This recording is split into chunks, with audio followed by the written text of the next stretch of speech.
아파트 입주 시기가 다가오고 있지만 살고 있는 집이 거래가 안 돼 입주 예정자들이 애를 태우고 있습니다. 부동산 거래 침체가 지속되다 보니 부동산 중개업소도 직격탄을 맞고 있고 폐업을 고민하는 부동산 중개업소도 늘고 있습니다. 지난 4월 산불 피해를 입은 주민들이 다시 털고 일어나 농사를 지었지만 잦은 비에 농작물 피해를 입어 농민 시름이 깊어지고 있습니다. 강원도는 추석 연휴 동안 도내 병의원 388곳과 약국 620곳 등 천여 곳의 응급 진료 체계를 갖췄습니다. 시청자 여러분 안녕하십니까? 춘천과 화천, 철원에 호우주의보가 내려진 가운데 영서 지역은 내일 오전까지 최대 200mm의 비가 더 내리겠습니다. 현재까지 내린 비의 양은 철원 동송 71.5mm, 화천 광덕산 55.9, 춘천 북산 47.5, 양구 41, 인제 31, 홍천 22.5mm 등입니다. 내일까지 예상 강수량은 50에서 150mm로 많은 곳은 200mm 이상 많은 비가 오겠습니다. 강원지방기상청은 오늘 밤부터 내일 아침 사이 돌풍과 천둥 번개를 동반한 시간당 30mm 이상의 매우 강한 비가 내리겠다며 비 피해 주의를 당부했습니다. 이렇게 자주 비가 내리면서 지난 4월 산불 피해를 입은 주민들을 비롯한 도내 농민들의 시름이 깊어지고 있습니다. 수확기에 잦은 비가 내리자 농작물이 피해를 입고 있기 때문입니다. 이용철 기자가 보도합니다.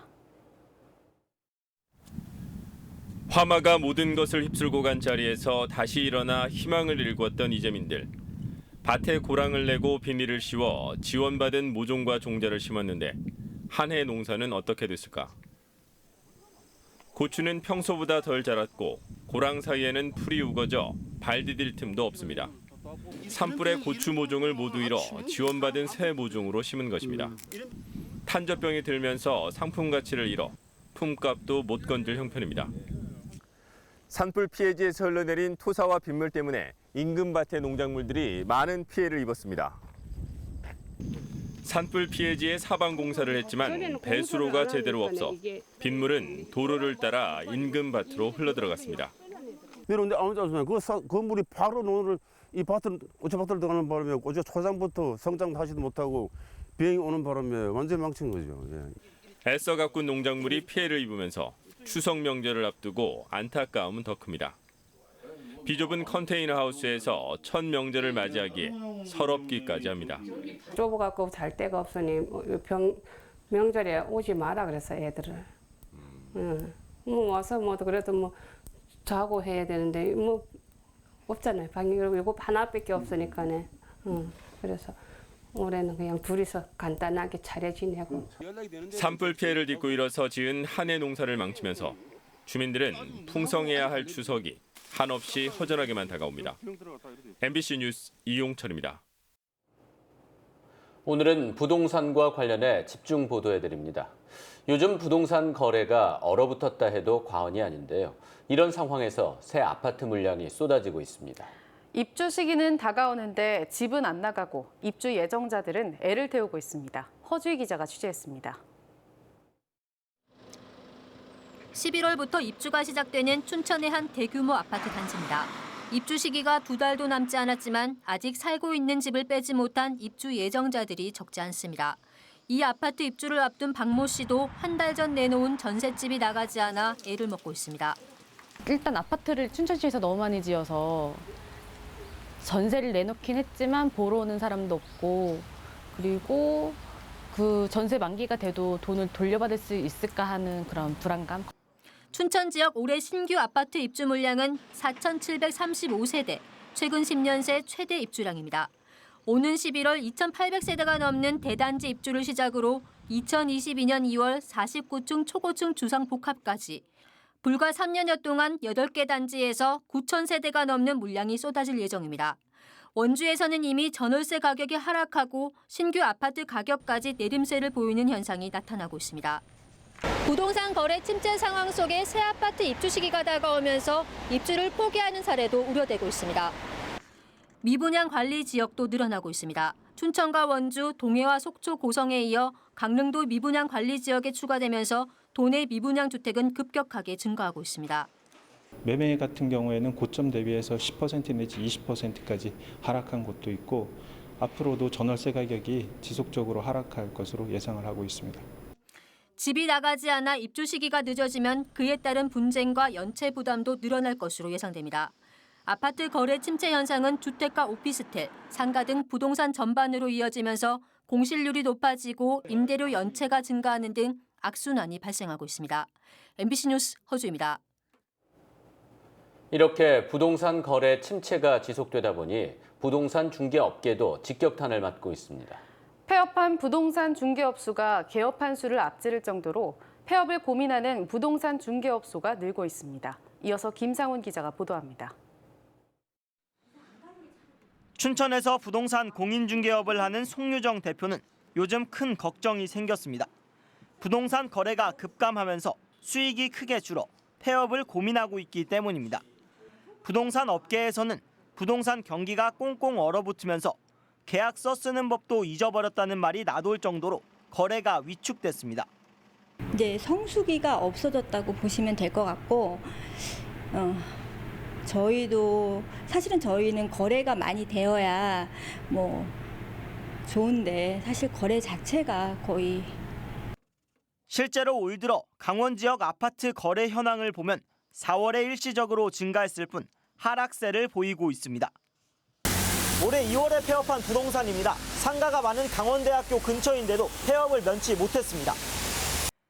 올해 강원도 내 부동산 개업과 폐업 현황을 살펴보니 올해 4월과 7월, 8월은 폐업한 수가 개업한 수를 앞질렀습니다. 2017년 193곳이었던 폐업 부동산은 지난해 270곳으로 크게 늘었습니다. 부동산 경기가 악화되면서 공인중개사는 물론 인테리어와 이삿짐센터, 건축자재 도소매업 등 관련 업종의 소비가 감소돼 상경기 침체로까지 이어지고 있습니다. 전문가들은 지자체별 상황에 맞는 제도 개선이 필요하다고 조언합니다. 부동산 시장이 대응하기 위해서는 금융이라든지 조세라든지 이런 부분들의 일정 부분을 지방자치단체의 의견을 재량을 조금 줄 수 있는 그런 정책들이 좀 필요할 것으로 생각됩니다. 특히 공급 과잉에 따른 입주 시기 조절과 까다로운 대출 규제를 완화하는 등 실수요자 중심의 부동산 관리 정책이 시급합니다. MBC 뉴스 김상훈입니다. 지역 주택조합이 아파트를 건설하는 과정에서 매번 문제가 되는 게 개발 부지를 확보했는지에 대한 부분인데요. 실질적으로 확보된 땅이 아님에도 불구하고 토지를 거의 다 매입했다는 광고로 소비자들을 호도하는 곳이 있습니다. 이병선 기자입니다. 현재 조합원을 모집하고 있는 A 지역주택조합의 광고 게시물입니다. 이미 토지 계약이 99% 완료됐다는 문구가 눈에 띕니다. 상담을 요청하는 연락에 날아온 안내 문자에도 같은 문구가 찍혀 있고 실제로 상담을 받아도 같은 말이 돌아옵니다. 저 계약금 선집행을 해놓은 거예요. 이미 계약금 다 선집행이 돼 있어요. 그러니까 되었어요. 홈페이지에 나와 있는 아파트가 지어질 곳입니다. 사업 부지라는 현수막이 붙어 있기는 한데 광고와 달리 실제로 땅이 매입되지는 않았습니다. 해당 아파트가 매입해야 하는 땅의 80%가량을 가지고 있는 땅 주인이 올해 초 A조합에 보낸 내용 증명입니다. 조합의 시행 대행사가 부지 매입비 계약금 10% 가운데 5%를 먼저 납입하고 2개월 뒤 나머지를 내기로 했지만 소식이 없어 부지 매매 계약을 파기하겠다고 밝히고 있습니다. 문자도 오고 왔길래 한 달 가까이 여유를 줬어요. 그래도 답이 없고 이행을 안 하길래 약속을 안 지키길래 바로 내용 증명을 보냈죠. 사실상 확보한 땅이 없는데도 대행사는 토지 매매 계약서를 근거로 부지가 확보됐다며 조합원을 모으고 있는 겁니다. 하지만 현행법상 이를 확인해 제지할 방법이 없습니다. 토지 확보 문제가 번번이 지역주택조합의 발목을 잡자 지난 2017년 개정된 주택법 시행규칙에는 조합원 모집을 위한 신고 요건이 신설됐습니다. 이때 제출해야 하는 자료 가운데는 토지 사용 계획과 토지 사용 승낙서 등이 있지만 실질적으로 계약이 된 것인지 지자체가 확인할 의무도 없고 확인하려 해도 쉽지 않습니다. 일단 계약하면 목돈을 쓰게 되는 만큼 계약자는 발을 빼기 어렵지만 지자체는 요건만 갖추면 허가를 내줄 수밖에 없는 상황입니다. MBC 뉴스 이병선입니다. 60세 이상 노인들이 전단지를 모아 동사무소에 제출하면 보상금을 지원하는 제도가 있는데요. 최근 원주시가 보상금을 절반으로 줄였는데 파지로 생활비를 마련하는 노인들이 반발하고 있습니다. 황구선 기자입니다. 평소 틈이 날 때마다 명함형 전단지를 주워왔던 78살 A씨. 여름 내내 전단지 10,000장을 주워 동사무소에 제출했습니다. 당연히 장당 10원, 그러니까 10만 원의 수거 비용을 받을 줄 알았지만 손에 쥔 돈은 57,000원입니다.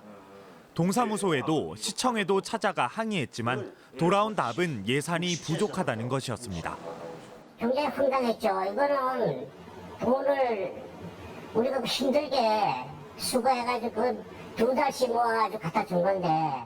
파지를 모아 생계를 이어가는 신옥수 씨도 마찬가지.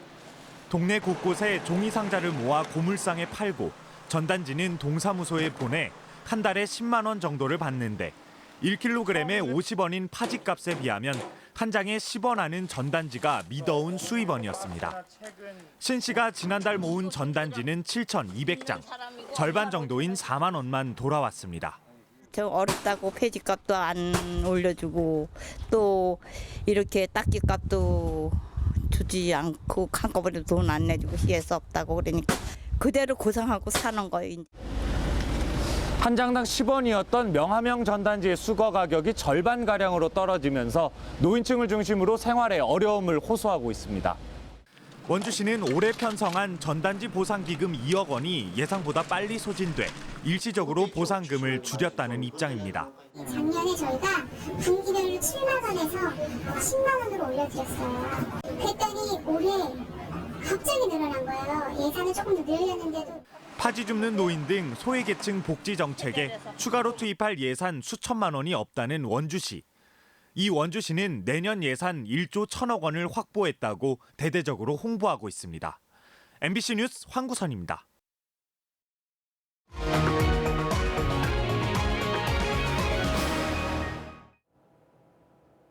추석 연휴 기간 응급진료 체계가 가동됩니다. 강원도는 오는 12일부터 15일까지 추석 연휴 동안 도내 병의원 388곳과 약국 620곳 등 1,000여 곳의 병원과 약국이 응급진료에 참여한다고 밝혔습니다. 추석 당일 진료를 하는 병원은 68곳, 문 여는 약국은 98곳입니다. 응급진료기관과 문 여는 약국 정보는 중앙응급의료센터 홈페이지, 강원도와 각 시군 홈페이지, 스마트폰 응급의료정보 제공 앱에서 확인할 수 있습니다. 추석 연휴 기간 도내 학교와 교육기관의 주차장이 무료 개방됩니다. 강원도교육청은 오는 12일부터 15일까지 도내 초중고등학교와 교육청, 직속기관 등 367곳의 주차장을 일반인에게 무료로 개방할 방침입니다.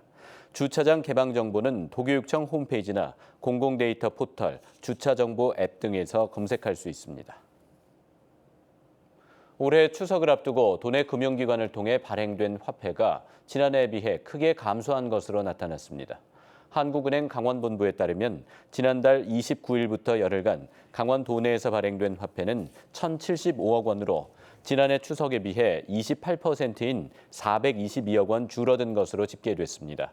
이처럼 화폐 발행액이 감소한 것은 경기 침체와 함께 현금 수요가 줄었기 때문으로 풀이됩니다. 한편 발행된 화폐의 81%는 5만 원권으로 나타났습니다. 내년 주요 도정 계획을 점검하는 보고회가 오늘과 내일 열립니다. 강원도는 오늘 도지사와 도청 국과장, 주민참여 예산위원 등이 참석한 가운데 2020년 주요 도정 보고회를 갖고 분야별 사업 과제를 점검했습니다. 이틀 동안 열리는 보고회는 전기차 수소산업 등 신산업 분야, 도로망 등 남북 평화 경제와 SOC 확충 분야, 포스트올림픽 유산 창출 등 신강원 핵심 전략 분야 등 4개 부문으로 나눠 내일까지 진행됩니다. 강원 신농정 거버넌스가 오늘 출범했습니다. 강원도는 오늘 춘천 세종호텔에서 신농정 거버넌스 출범식을 갖고 농업인과 소비자단체, 대학, 도의회 등에서 추천받은 위원 25명을 위촉했습니다. 신농정 거버넌스는 농업 인구 고령화에 따른 위기를 극복하기 위해 고소득 작물 육성과 통일 대비 남북 농업 교류 사업을 추진하는 기구로 강원도 미래자치 농정을 위해 출범했습니다. 춘천경찰서는 편의점 종업원을 흉기로 위협한 혐의로 66살 A씨를 붙잡아 조사하고 있습니다. A씨는 어젯밤 11시 20분쯤 춘천의 한 편의점 앞에서 반려견 4마리를 데리고 술을 마시다 종업원이 반려견은 데리고 오지 말라고 하자 흉기로 위협한 혐의를 받고 있습니다. 뉴스를 마칩니다. 시청해주셔서 고맙습니다.